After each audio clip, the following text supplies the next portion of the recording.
Hey Jay, if a man from the government came out here and turned off my water, I'd put a bullet right here in his heart.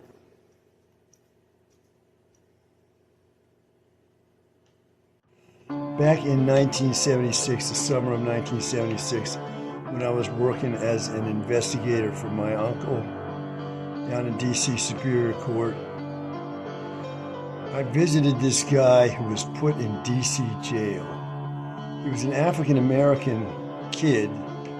I was 22. He was probably 19. He was put in D.C. jail of all places. For what? For stealing. Notice the word stealing his girlfriend's stereo and selling it to this police sting operation. I think it's the first one ever in the United States, where police had set up this fake so-called mafia place for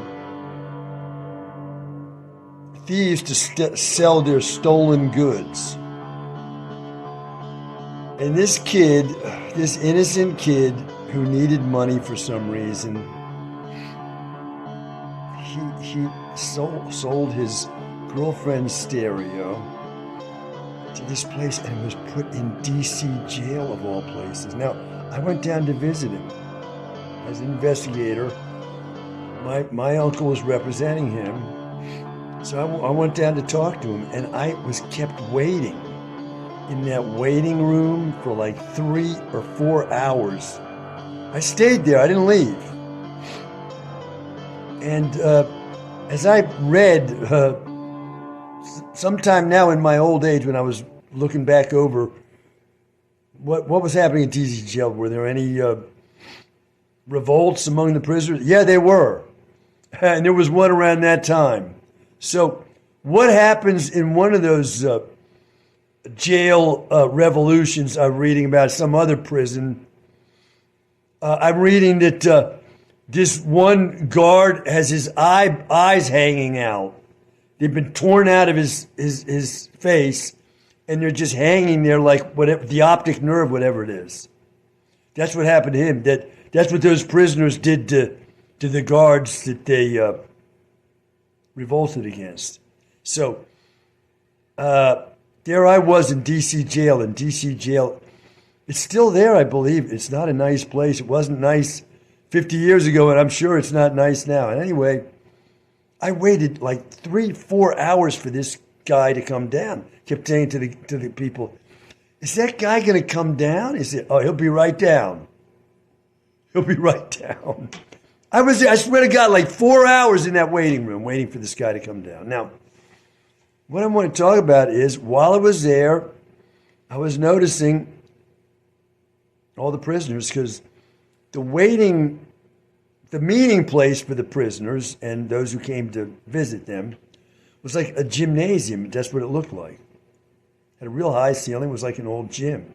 And there were picnic tables in there, like picnic tables. And there were like, how many? Maybe 12 to 20 picnic tables. Okay. And prisoners came out and met with whoever had come to visit across the table. And, on one person on one end. There would be more than one prisoner at these tables, and they would come down and visit. Now, everybody, all the prisoners, without exception, were African Americans. Well, do I know that there were African Americans? They might have been just blacks. Maybe there were Africans in there. I don't know. They were blacks. At that time, they were called Negroes. I don't know if I'm allowed to call them that there now. I mean, isn't that the term for the race, the Negro race, or has that changed? I don't know, but because I used the term once when I was working as a crazy man, having been given a job, this lowly job as a crazy guy getting hired to do.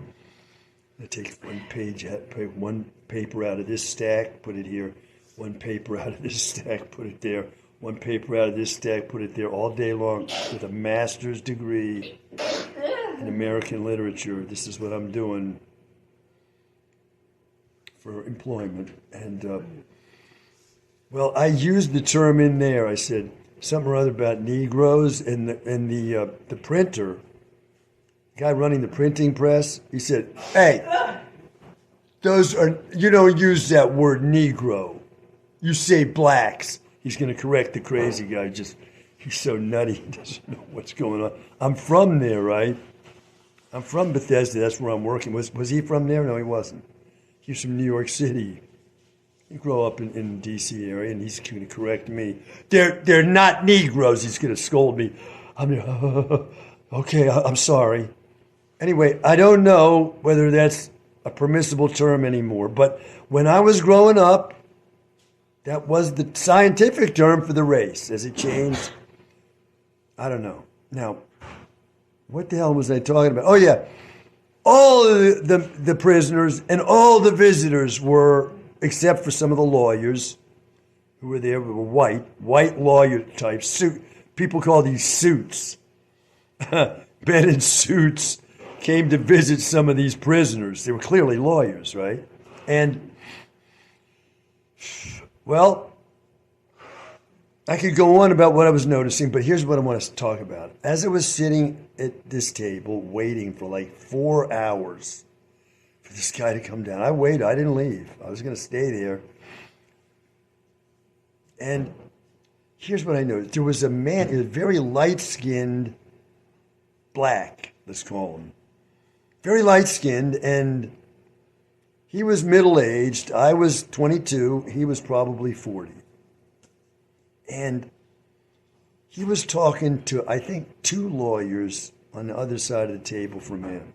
And, of course, all the prisoners were in their prison outfit, which I think was like a light blue. They had like a light blue shirt, something like this one, and light blue slacks. They weren't wearing those jumpsuits at the time. So, I noticed this guy. I'm sitting there, and he's like wildly trying to explain himself. He's like, I can't hear him. I'm just seeing him.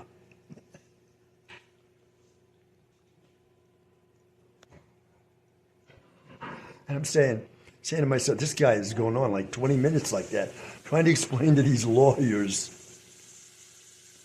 that something's gone wrong and he's been misunderstood. He's been probably falsely accused or falsely jailed. I'm sitting there thinking, wow.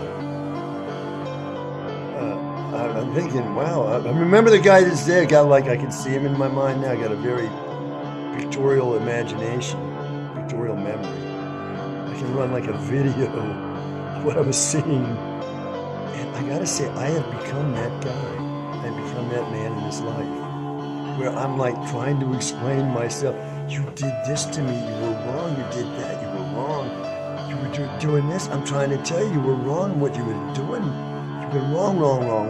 And I'm explaining to no avail, just like him. He was doing the same thing. He was trying to explain himself. It was clear. He was trying to explain, look, something is wrong. You're not getting this. I did not do that. I didn't hear a word. Could not hear his voice, but it was clear by his body language and the way he was talking. And he seemed, like I say, this was a man who was not nutty or criminal. This was not like, I saw like some of the people there were clearly criminals, the way they behaved, right? But this man was not. So I have become that man. That's why I picked up the phone to make this recording. In this life, I have become him. Falsely accused, trying to explain myself to no avail.